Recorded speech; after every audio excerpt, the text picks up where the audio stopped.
Hi ma'am. Pay sanagi chain, sanagi kongji, sanagi necklace, sanagi khudop na singba. Pay loy ubire ko. To sanagi car ubira braba. Kama uram gire ko. Maram di Dubai da ahan po ina launch to ne. 24 carat na saba. Sanagi car. Car ki model na Tesla truck ko ko.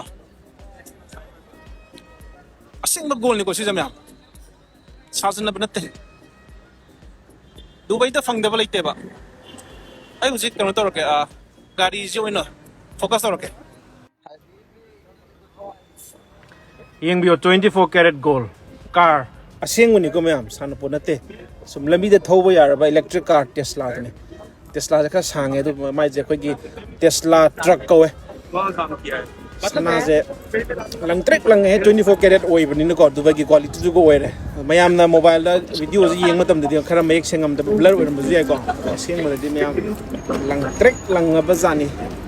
Lupa songa ki pot lai ba matam da we raffle ticket ama fangani. Raffle ticket to pai ra lottery da for the car ji owner oi bi ya do ni ko. Zoom to rokyong